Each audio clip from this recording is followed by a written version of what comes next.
Hard drugs use गर्ने मान्छेहरू धेरैजनाको डेथ हुन्छ कसरी थाहा छ ला एउटा सर्टेन टाइमसम्म क्लिन बसेको हुन्छ त्यसरी क्लिन बसिसके पछाडि यो रिल्याप्सको सिम्पटमहरू उसलाई केही पनि आइडेन्टिफाई गरेको हुँदैन एउटा रिह्याबमा यति डिटेलमा पढाइ पनि कहाँ हुन्छ र बिचरा जति आउँछ त्यही नै त भन्ने हो होइन जति आउँछ त्यही पढाउने होइन अब उनीहरूलाई यो विषयमा त्यति नलेजै हुँदैन त्यस कारणले उनीहरूले यो कुरा यसरी तपाईँलाई एक्सप्लेन गरेको पनि हुँदैन तपाईँ घर जानुहुन्छ लामो समय क्लिन भइसक्नु भएको हुन्छ त्यसरी क्लिन भएपछि तपाईँको रगत त सफा भयो नि टोलरेन्स जुन तपाईँको ब्रेनमा थियो जति सहन सक्नुहुन्थ्यो तपाईँ शारीरिक अनि मानसिक रूपले त्यो तपाईँको अब त कम हुँदै आइसक्यो थोरैले पनि लाग्ने भइसक्यो तर तपाईँलाई यो कुरो थाहा छैन नि अनि तपाईँले त पहिला जति डोजमा युज गर्नुहुन्थ्यो एक्ज्याक्टली त्यति नै युज गरिदिनु भयो त्यसरी युज गरिसकेपछि के भयो ओभरडोज भएर डेथ भयो धेरैजनाको यसरी डेथ हुन्छ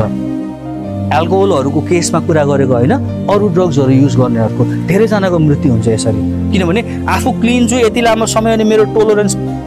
कम भइसकेको छ अथवा बढिसकेको छ मैले अब के भन्छ एकदम टोलरेन्स मेरो कम भइसकेको छ अब मैले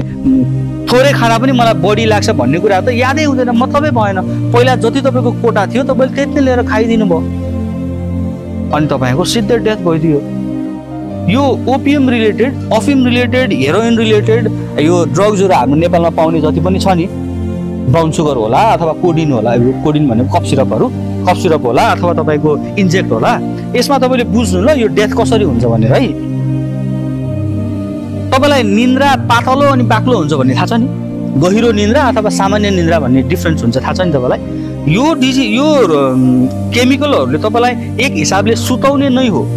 ठिक छ नि तर हामी जति गहिरो निन्द्रामा सुत्दा पनि हाम्रो सास प्रश्वास चलाउने जुन अङ्गहरू छ जुन पार्टहरू छ ब्रेनमा त्यो त सुतेको हुँदैन तपाईँ निदाए पनि सास फेरिरहनुहुन्छ होइन त तपाईँ निदाए पनि सास फेरिरहनुहुन्छ अनि एउटा लेभलसम्म निदाउँदाखेरि तपाईँ घुर्नुहुन्न तर त्योभन्दा पनि गहिरो निन्द्रामा तपाईँ पुग्नुभयो भने तपाईँ घुर्न सक्नुहुन्छ बुझिन्छ है नर्मल निन्द्रामा तपाईँ घुर्नुहुन्न तर एकदमै गहिरो निन्द्रामा तपाईँ पुगेको बेलामा तपाईँ घुर्न सक्नुहुन्छ अब तपाईलाई यदि कुनै केमिकल हालेर जबरजस्तीले सुताइन्छ भने अनि त्यो केमिकल तपाईले सहन सक्ने भन्दा बढी तपाईले युज गरिदिनु भयो भने यस्तो गरी निदाइन्छ कि सासै फेरिँदैन के बुझ्नु भएछ नि डेथ हुने उपाय डेथ कसरी हुन्छ भनेको ल यस्तो धेरै तपाईलाई त्यो डोज भयो यति धेरै ठेल्दिनु भयो तपाईले कि अब सास फेराउने अनि मुटु चलाउने पनि ब्रेनमा जुन अङ्ग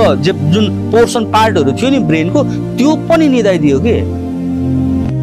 सासै नफेरेर धेरैजना हाम्रो युएसतिर भोलिन्टियर्सहरू हुन्छ के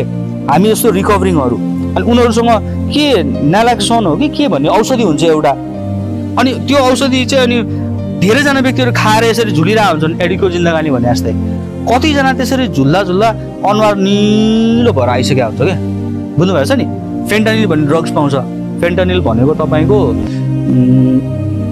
चाइनाबाट जान्छ अरे भनेर भन्छन् होइन त्यो यति स्ट्रङ ड्रग्स हो कि तपाईँको हेरोइन भन्दा कति 100 गुणा कि कति गुणा बढी स्ट्रङ ड्रग्स हो कि त्यो चाहिँ केमिकल हो अफियमबाट बनेको होइन कि ल्याबमा बनाएको केमिकल हो फेन्टानिल भन्ने ड्रग्स त्यो ड्रग्स यस्तो डेन्जरस छ कि तपाईँको मानौ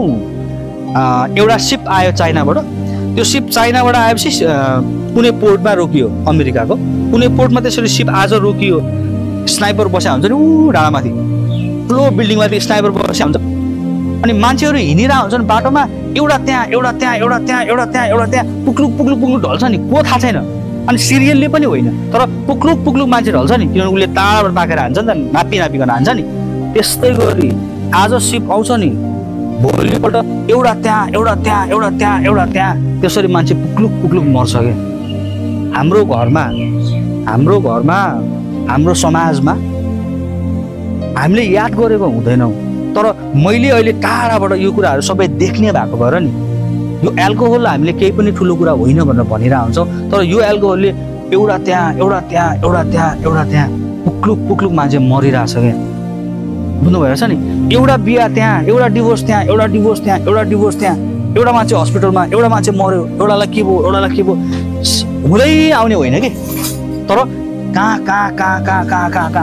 सबै यो तपाईँको ड्रग्स र एल्कोहलले भइरहेछ तर हामी त हाम्रो घरको हाम्रो छिमेकको भन्दा बाहिरको हामीलाई मतलब हुँदैन ऊ पर मान्छे मरेको हामीलाई थाहा हुँदैन आत्महत्याको केस पनि त्यही हो त्यसरी डेथ भइरहेछ त्यस कारणले यो माइनर कुरा हो अनि हल्का कुरा हो भनेर नसोच्नुहोस् गिराउनु भएछ। जब तपाईँको भावनाहरू तपाईँको नियन्त्रणभन्दा बाहिर गइरहेछ, सामान खान्छु भनेर सोच्दै नसोचेको भए तापनि तपाईँ रिल्याप्स हुँदै हुनुहुन्छ भनेर पक्रिनुहोस् कुरालाई।